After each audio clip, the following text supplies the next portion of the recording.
taxaw traité nit ñi tey de résidu mooy poubelle ak lu mu fi wax yëpp saagañu ay taxaw di ñu wax ay di ñu woo di woowe opposition kuluna ba seen biir groupe WhatsApp yi est-ce que vous comprenez et que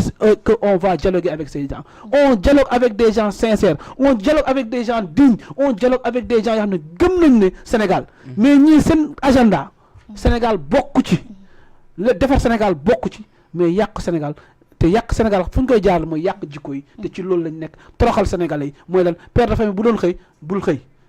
fu doon liggéey ñi tas ko loolu ci loolu lañ nekk donc on va pas dialoguer avec des bandits on va pas dialoguer avec des nous acceptons pas te opposant bu dem ci dialogue bi xamal ne tu as trahi les Sénégalais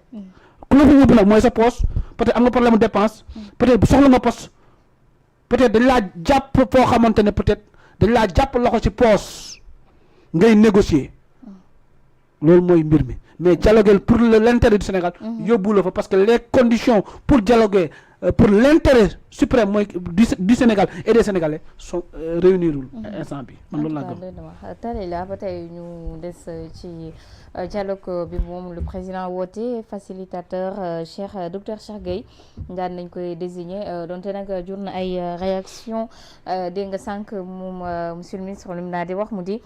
Pastef la bokk wante du moom rek bëri na réaction yi nga xam ne ni jóg nañ te it nee nañ profil bi ci boppam moo baaxul pour genre rencontre yooyu. xam nga bu dee monsieur Famara diñ ko indiqué pour dialogue bi je pense que bëriwul woon ñu ko xam te bu ñu defee comme ni monsieur Sow def dañoo dem xool mais gisuñu dara lu leen war a tiital lu war a tax ñu ne kii kat dafa far kooku c'était une personne neutre. Alors que ce Cheikh Gueye là je pense que démb ci guddi man j'ai fouillé un peu mais gis naa ne c'est pas une personne neutre c'est une personne de Pastef comme dans leur habitude parce que li ma lire c'est ça que j'ai compris et tu peux pas être un prof de géographie wala un chercheur soi-disant un intellectuel et tu cautionnes tout ce que ce Pastef là fait voilà kon déjà foofu rek montré na sa couleur man j'ai l'habitude de dire képp koo xam ne dem nga ci dialogue bi fu mu côté bu mu mënti doon tu seras complice de tout ce qui va se passer dans ce Sénégal là man lii laa wax man képp koo xam ne ndaak dem nga ci dialogue bi yow yaay nekk complice ci lépp loo xam ne dina xew fii ci Sénégal lan la ñuy dialoguer lan la ñuy jege un gouvernement qui ne respecte pas les Sénégalais qui ne respecte pas la justice Bërki démb Mansour Faye c'est même pas la personne de Mansour Faye qui nous intéresse ce sont les faits qui nous intéressent lan mooy faits yi un Mansour Faye justice ne ko mën nga dem jël sa vol jox ko kayit mu dem à l'aéroport ñu retenir ko ça signifie que ñii di woote dialogue faale wuñu justice te dara fekku leen ci un Lat Diop qu'on emprisonne parce que soi-disant benn nit moo ne man dama ger Lat Diop alors que le guerreur ak ki ñu guerre ñoom ñëpp biir prison la ñu war a dem nga téye ay chef d'entreprise ñoo xam ne ils rapportent loo xam ne yow état du Sénégal sax mënoo koo rapporter ils créent des emplois yoo xam ne yow état du Sénégal tu peux pas créer ces emplois là ngay tëj ay presse di defanteeg ay chef de presse lañ leen di wax wala patron de presse di defanteeg di yóbbu ay jeunes au chômage un président de la République qui s'assoit devant des médias déjà waxtaan boobu mënuma ko na comprendre parce que relance amul moom rek moo doon wax li ko neex man façon interview boobu bu nekkee nii la ñuy interviewé man j'ai jamais vu ça avec son excellence le président non man gisuma ñaari relance laa gis même Assou Dione mi nga xam ne sax bi ma ko gisee peut-être c'était un truc mais celle-là sax elle a pu y a quelque chose que le président a dit mu ne ko non c'était pas comme ça nii la woon parce que lii c'était en 2021 nangam mais yan relance moo fi am parce que même la dame qui donnait yi doon def MC bi na mësta nangu relance yooyu am un président de la République qui s'assoit dama bëgg nga déglu ma bu baax ressortissants yi nekk Mauritanie nekk ci ay situation nekk ci ay problème moi mon président me dit que j'ai discuté avec le président de la Mauritanie mais nee na benn problème amut seeni këyit rek la ñu bëgg ñu régulariser mais tu te rends compte de cela yow say ressortissant di def ay vidéo ay nit yu fa dem ñëw di nettali réseau yi di nettali ñëpp di nettali nga war a yónni say émissaire lañu ko leen di tuddee xaw ma nu ñu leen di tuddee pour ñu xool lan moo xew Mauritanie yow nga war a yabal sa ministère de l'intérieur moom bu amul sa ministère des affaires étrangères su amul sax pour def ko yow nga woo ko wax ak moom mais c'est après man ci 4 avril bi laa dégg président de la République mu ne il a discuté avec le président de la Mauritanie et que il y a aucun problème ban président mooy toog ne man sama dëkk ñi ngi sonal yeneen africains ya fa nekk wala sénégalais ya fa nekk kan mooy toog ak président dëkk boobu di ko wax moi j'ai eu peur wax ma la sax j'ai tiqué mais j'ai eu peur un président qui me dit nee na dafa bëgg ñu dem dialogue mu ne ñooñu dàq dañ leen a war a dàq ministre yi li ñu def ministre yi dàq yi ñu dàq lu yoon la sama DG yi dàq yi ñu dàq lu yoon la mais dialogue bi exactement yow lan nga yaakaar ni mu nekk bi wu dialogue bi mais amul man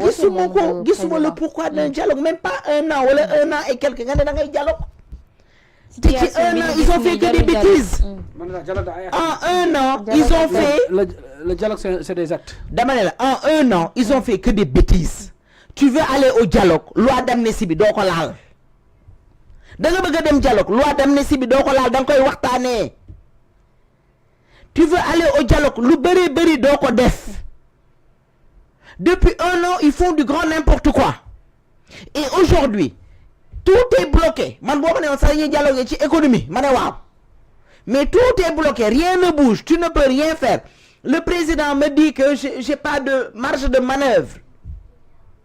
un premier ministre qui ne peut pas aller en voyage et je vais plus loin des années en arrière Ousmane Sonko depuis 14 ans nee na gëmul dialogue demul dialogue te mi ngi toog ci réew mi raison pour laquelle lu tax les anciens opposition bi dama ne la non je suis pas d'accord Ousmane Sonko barki démb dafa woote Sorano la xaw ma nu mu tudd Grand Théâtre woote pour dialogue du dialogue la woote woon dialogue bi lu mujjee ay menaces ñu mu doon waxal syndicat yi mu ne leen yéen xam ngeen ni ñuy defee syndicat bëgg bés boo leen marché lu leen ci fekk xamee ne yéen la pare daal di wane ne dëkk bi dañ fi war a teg lan dictature defe naa la wax naka réduire les xaw ma lan les libertés réduire liberté de la presse liberté d'expression liberté de mais fan lañ jëm et c'est ce monsieur là qui m'appelle pour dialoguer ce monsieur là qui a toujours craché sur le dialogue 1 an après lan nga ñuy dialogue lan lañ fiy dialogue toi aussi un an lan la ñuy dialogue ñii dem ci lan la ñuy dem koo xam ne nawloowu leen respecté wu leen démb la leen mujjee saaga xaw ma bërki démb tuddee ñu résidu mais loolu est-ce que nekkul ne tey comme li ñu wax ne moom Ousmane Sonko à chaque fois day daanaka néewal ay kaddu ki nga xam ne ni moo di kaddu Bassirou Diomaye ndaxte loolu mbéjum kanam borom moo koy fajal boppam Bassirou Diomaye su nekkee dafa woote Ousmane Sonko joxu ko cëram affaire am la moo ko nangul dama ne la man décembre bi passé nii xaw ma 4 avril bi passé laa gëm ne Diomaye Sonko yi Diomaye et man encore une fois je me répète Ousmane Sonko laa gën a ñeme ko Diomaye Sonko bu lay rey danaan la suba dinaa la rey et il est toujours droit dans ses bottes je suis d'accord. Quand Ousmane Sonko est toujours constant au poulo il est toujours droit dans ses bottes moom li nekk ci xolam xoolal li nekk ci xol bi day feeñ ci kanam gi uteeg benn Diomaye nga xam ne fee rek la toog nekk benn wii rek lu ko Ousmane Sonko wax mu def man Ousmane Sonko laa gën a ñeme ko Diomaye te loolu man am naa ci droit waaw Ousmane Sonko bu amee problème dina leen jàppale ñoom mais Diomaye xaalis caisse noire bi kenn xamul fu mu dugg di jàppale bi ñuy wax ba xi démb dafa wane ne je veux dédier non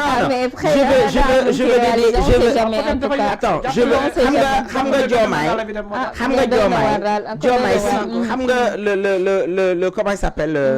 Walfadjri si on se rappelle bien bi fi booy boobu génnee di def du n'importe quoi ba ñu bëggoon a tëj seen kii bi couper seen signal bi mu génn xotti carte d'identité def du son grand show taal fii yàq fii mais 2 jours après Macky Sall l'a reçu mais Diomaye bi chef de patron de presse yi bëgg mu recevoir nan la def il est parti pour jël booy yi recevoir leen jusqu'à présent wax na ko keroog may mën a ndur fay nee na ko man bu ma leen recevoir tamit mënuma leen a fajal seen soxla mais ça c'est grave Et même si tu le sais, mais c'était pas à toi de le dire devant un public. Non, non, non, mais attends, moi je... Non,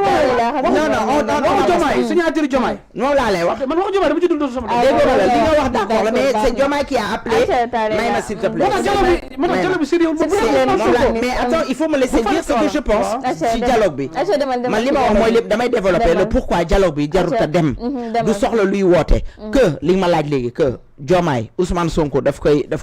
fonto. Mais parce que décision bu mu jël dama ne la Diomaye moy Sonko moy Diomaye. Dama ne la les décisions de Ousmane Sonko sont les décisions de Diomaye. Les décisions de Diomaye sont les décisions de Ousmane Sonko. Il bluffe.